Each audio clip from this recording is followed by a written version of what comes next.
திரு இதயதுல்லா குறுக்கிட வந்தீங்க, அதை முடிச்சிருங்க, நான் அதுக்கப்புறம் கேள்வியை முன்வைக்கிறேன். ஒன்றும் குறுக்கிட விரும்பலை. ஒரு புதிய வார்த்தை களவாணித்தனம் வந்திருக்கு. ஏற்கனவே துரோகம் வந்துச்சு, முதுகில் குத்தியதெல்லாம் வந்துச்சு. இந்த வார்த்தைக்கு மக்கள்கிட்ட போனால் பழசாது மறக்கட்டும் ஒரு வகையில். ரெண்டாவது, பெருந்தலைவர் காமராஜர் அவருடைய பிறந்தநாள் விழா. இந்த நேரத்திலே நாம் காமராஜர் அவர்களை நினைவு கூறுவோம். தமிழகத்துடைய வளர்ச்சிக்கு வித்திட்டவர். இன்றைக்கு எங்கள் தலைவர்கள் காமராஜரை மக்களிடம் கொண்டு போய் சேர்க்கணும்னு சொல்லி மணல் சிற்பம் மூலமாக கடற்கரையில் பல்லாயிரம் மக்களை ஈர்த்திருக்கிறார்கள். எங்கள் தலைவர் மாணிக்கம் தாகூர் அதற்கு நின்றிருந்தார்கள். பார்ப்போம். இப்போ சப்ஜெக்டுக்கு வருவோம். இப்போ இது குதிரை பேரம்னா என்ன, கட்சி தாவல்னா என்ன? அதனால தான் கட்சி தாவலுக்குன்னு ஒரு தடை சட்டம் கொண்டு வந்திருக்காங்க. குதிரை பேரம்னு ஒன்று இல்லை, அதுக்கு தடை சட்டம் கொண்டு வரல. குதிரை பேரம்னு எதை யூகம் பண்ணுறாங்கன்னா, அதாவது இப்போ ஒரு ஆட்சிக்கு 2 இடம் வேணும், அப்போ எங்கேயாவது அவங்கள கொண்டு வந்து அந்த ஆட்சியை தக்க வைக்கணும். அதுக்கு எதுனாலும் செய்யலாம், அதுக்கு பேர் குதிரை பேரம். இப்போ கட்சி தாவல் என்பது உங்களுக்கு தெரியும். அதிமுகவை உருவாக்கியவர் புரட்சி தலைவர் எம்ஜிஆர் அவர்கள். ஜெயலலிதா அவர்களுக்கும் அவர் தான் தலைவர். அப்படிப்பட்ட தலைவர் காங்கிரஸில் இருந்தவர், மக்களுக்கு தெரிய வேண்டிய விஷயம். அப்படி காங்கிரஸில் இருந்தவரை நடிகர் டிவி நாராயணசாமி கொண்டு வந்து அண்ணாவிடம் விடுகிறார். அப்போ தான் அண்ணா சொல்கிறார், அவரை அதாவது என் மடியில் விழுந்த இதய கணிங்கிறார். அவர் கூப்பிடல, எம்ஜிஆராக வந்தார். எப்படி இன்னைக்கு அதிமுகவிலிருந்து தவேகாவுக்கு போகிறாங்களோ அந்த மாதிரி, எப்படி கூட்டணின்னு ஒன்று வரும்போது காங்கிரஸ் தானாக போனதோ ஐயுஎம்எல் போனதோ எல்லாம் போன மாதிரி தான். அவர்களே அதிகாரத்தில் பங்கு, ஆட்சியில் பங்குன்னு சொன்னாங்க, போனாங்க. இதில் திமுகவுடைய கூட்டணியில் தான் எல்லாரும் இருந்தாங்க. காங்கிரஸ் ஓட்டு திமுகவுக்கு போச்சு. அதே மாதிரி திமுக ஓட்டு காங்கிரஸ்க்கு வந்துச்சு. விசிகாவுக்கும் அப்படி தான், ஐயுஎம்எலுக்கு அப்படி தான். இதனால் கூட்டணி வராது. அப்படின்னா திரு வேல்முருகனுக்கு ஒரு 10 சீட்டு, தனியரசுக்கு ஒரு 10 சீட்லாம் கொடுத்துருப்பாங்க. அப்படி கொடுக்கணும்னு நினச்சா, நல்லா பேசுகிறவங்கன்னு சொன்னால் அப்படி கொடுக்கல. அப்போ திமுக ஏறத்தாழ 20 இடங்களில் வெறும் 5000 ஓட்டில் தான் வெற்றி பெற்றார்கள். இந்த வெற்றி ஒரு 20-40 இடங்களில் 8000 இடங்கள்ல வெற்றி பெற்றாங்க. இப்போ காங்கிரஸ் எடுத்துக்குவோம். காங்கிரஸ் வந்து 10 பாராளுமன்றத்தில் நின்றுச்சுன்னு சொன்னால் அவர்கள் ஏறத்தாழ 10 விழுக்காடு அவர்கள் எடுப்பார்கள். 4 ஒரு பங்கு நின்றா, 8ல் ஒரு பங்கோ 10ல் ஒரு பங்கு 25 இடம் நின்றா அவங்க 4% தான் வாங்குவாங்க. பொதுவாக 4%, 5% வாங்குவாங்க. அப்போ 4% காங்கிரஸ் வச்சா கூட 2 லட்சம் ஓட்டில் 10,000 ஓட்டு அல்லது 8,000 ஓட்டு. அப்போ காங்கிரஸால் 40 சீட்டுகள் திமுக பெற்றதுன்னு சொல்லலாமா? அதே மாதிரி கம்யூனிஸ்ட் கட்சிகள், விசிகா, இப்படி பல கட்சிகள் வாக்கு இருந்தனால தான் அவர்கள் 59 இடம் வர முடிச்சு. தனியாக நின்று வெறும் 25 விழுக்காடுக்கு கீழே வந்திருந்தா இவ்வளோ இடம் வந்திருக்க முடியாது. அதனால் இது திமுக காங்கிரஸ் எல்லாம் கூட்டுனால தான் வந்த இடங்களே ஒழிய திமுகவால் காங்கிரஸ் கிடையாது, காங்கிரஸால் திமுக கிடையாது. அக்னீஸ்வரனுடைய பார்வை முதலமைச்சர் வேட்பாளர் மு.க. ஸ்டாலினுக்காக வந்த வாக்குகள், அந்த வாக்குகளை பெற்றுக்கொண்டு தானே தவேகாவுக்கு போனாங்க. அந்த அடிப்படையில் தான் அவர் கேட்டார். நான் கேட்கறது பல நேரங்களில் கூட்டணி முதல்வர் யாருன்னு சொல்ல மாட்டாங்க. அகில இந்திய அளவும் சரி, தமிழ்நாட்டிலும் சரி. என்ன பேரறிஞர் அண்ணாவை முதல்வர் வேட்பாளர்னு அறிவிச்சிருந்தா அவர் எம்எல்ஏவால் நின்றுக்கணும், நிற்கல இல்லையா?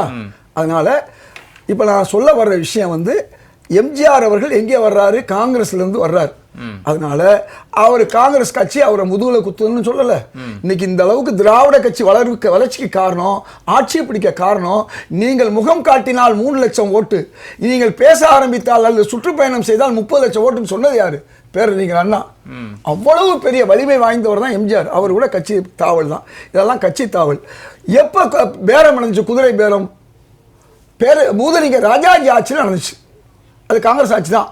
52 காங்கிரஸ் இது அதிக இடம் வாங்க முடியல. கம்யூனிஸ்ட் 63 இடங்கள் பெற்றார்கள். அந்த நேரத்தில் தனியாக நின்ற 2-3 கட்சிகளை இணைச்சு அவங்களுக்கு மந்திரி பதவியை கொடுத்தாங்க. அப்போ அது வந்து உங்களுக்கு ஒரு சூழல் வந்தது. அதுக்கு பிறகு எல்லாமே கட்சி தாவல் தான். இந்த பேரறிஞர் அண்ணாவுடைய ஆட்சியிலேயும் பெருந்தலைவர் காமராஜர் ஆட்சியில் தான் இந்த பேரம் தாவல் அதிகமாக இல்லை. இப்போ தவேகா ஆட்சியில் அதிகமாக சொல்லிட்டு வரேன். ஒன்றுனா எம்ஜிஆர் ஆட்சி காலத்தில் திமுகவில் இருந்த எம்எல்ஏக்கள் தான் எம்ஜிஆர் கட்சி தொகுதியை தூக்கிட்டு வந்தார். எம்பிகளே வந்தார், எம்எல்ஏ வந்தாங்க. அதே மாதிரி திமுகவுக்கு ஆட்சியில் இருக்கும்போது தான் பல்வேறு அதிமுக இன்னைக்கு 10 அமைச்சர்களுக்கான ஊழல்களுக்கெல்லாம் சொல்கிறோம்ல, அவங்க கூட அதிமுகலேருந்து வந்தவங்க. செல்வி ஜெயலலிதா அவர்கள் தேமுதிகல இருந்து நிறைய எம்எல்ஏக்கள் எடுத்தாங்க.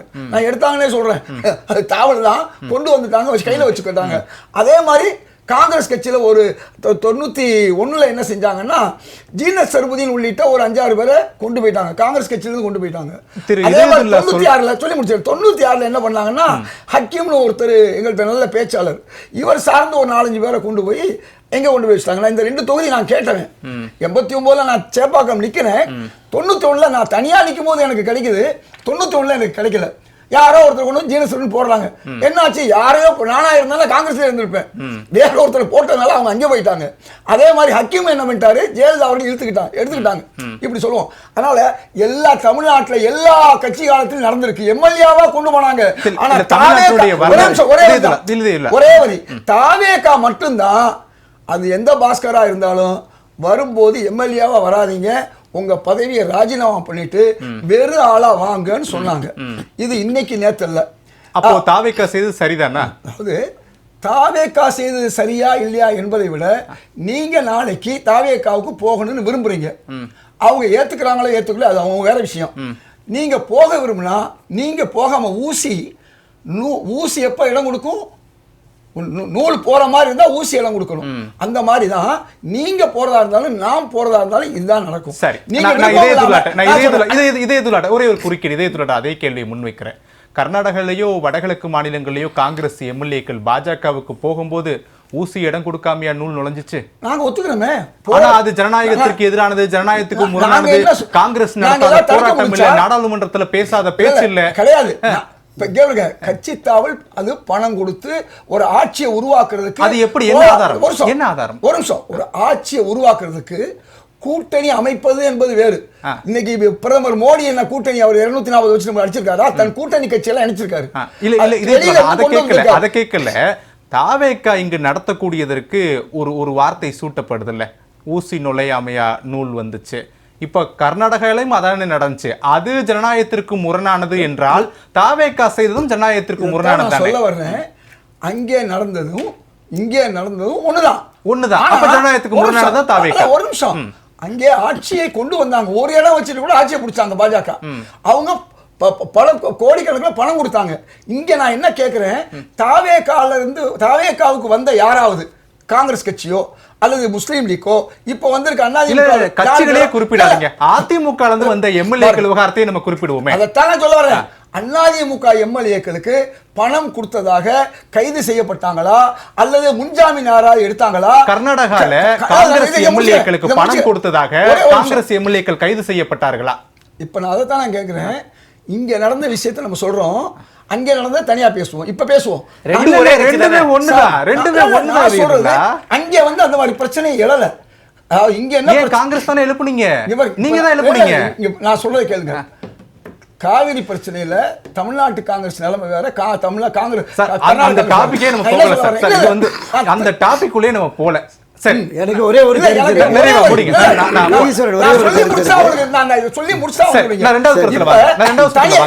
தனியா வந்திருக்காங்க. எங்க வந்திருக்காங்க? எம்எல்ஏ பதவியை ராஜினாமா பண்ணிட்டு தான் அதிமுக வந்திருக்காங்க.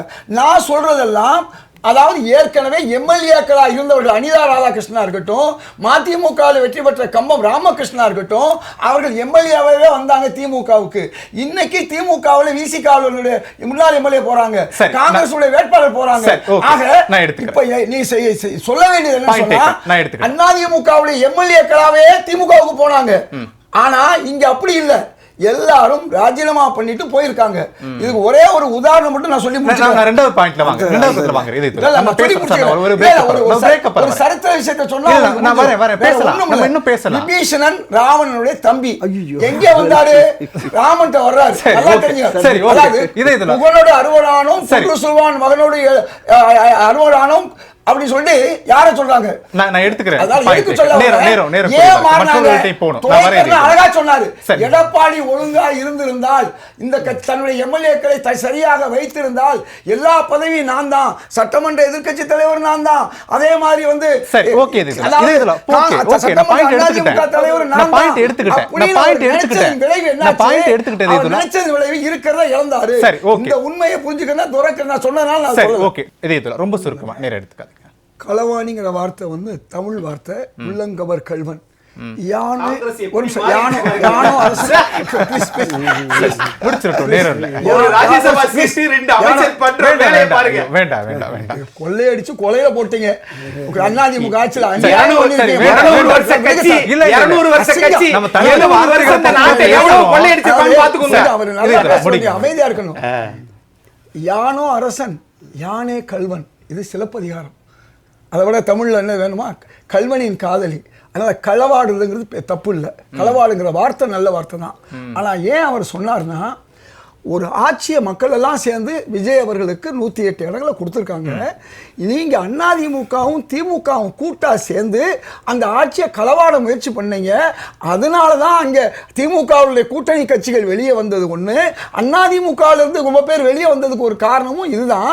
இதை முதல் நாளே தேர்தல் அன்னைக்கு மாலையிலே, முடிவு வந்த அன்னைக்கு மாலையிலே விழுப்புரம் சண்முகம் தெளிவா சொல்லிட்டாரு. எனக்கு தொடர்ந்து போன் கால் வந்துச்சு, கங்க்ராச்சுலேஷன் நீங்க அமைச்சராக போறீங்கன்னு வந்துச்சு, எப்படி பாவம் திமுக நம்மளை ஆதரிக்க போன்னு சொன்னாங்க. அந்த வார்த்தையை தான் அழகா அவர் களவாணிங்கிற வார்த்தை தவறான வார்த்தை இல்லை, அந்த வார்த்தையை அவர் அழகா சொல்றாரு. இன்னைக்கு இந்த ஆட்சியில தொடர்ந்து பல நல்ல காரியம் நடந்துகிட்டு இருக்குது. இன்னைக்கு ஊழலை ஒழிப்பதற்கான முயற்சியில பெரிதும் எடுத்துட்டு இருக்காங்க. இதை கண்டுபிடிச்சு வெளியே கொண்டு வரது அந்த அரசு தான். அது மட்டுமல்ல, அறநிலையத்துறையில திருச்செந்தூர்ல வந்து சாதாரண மக்கள் வந்து அபிஷேகம் பண்ணுவதற்குள்ள காசுக்கு பிரச்சனை வந்ததெல்லாம் ஒரு அமைச்சரே கண்டுபிடிச்சு கொடுத்திருக்காரு. அதனால ஒரு நல்ல தொடக்கம் இந்த ஆட்சியில நடந்துகிட்டு இருக்குது. பல்வேறு துறை, முதலமைச்சர் விஜய் பேசியது சரிதான் அப்படின்னு விஜயதுல்லா முடிச்சிட்டாரு. எல்லாமே வந்துகிட்டு இருக்கு. அதனால ஆட்சியை நாம பார்ப்போம். ஒரே ஒரு வரி, முன்னாள் முதல்வர் ஸ்டாலின் இந்த நேரத்தில் நான் பாராட்டுறேன். தெரியுமா, அழகா சொல்றாரு, நாங்கள் செஞ்ச அந்த கீழடி போன்ற ஆராய்ச்சிகளை நீங்க செய்ய வேண்டும் கேட்கிறாரு. ஒரு எதிர்க்கட்சி இப்படித்தான் ஆக்கப்பூர்வமா ஆளுங்கட்சிக்கு வந்து கேள்விகளை கொடுக்கணும். அதாவது இன்றைய இருக்கிற அரசியல் சூழல் என்பது ஒரு ஆட்சிக்கு ஒரு புதிய சக்தி, 2 திராவிட கட்சிகளையும் அகற்றிவிட்டு ஒரு மூன்றாவதாக ஒரு சக்தி வந்திருக்கிறது ஆட்சி அதிகாரத்திற்கு.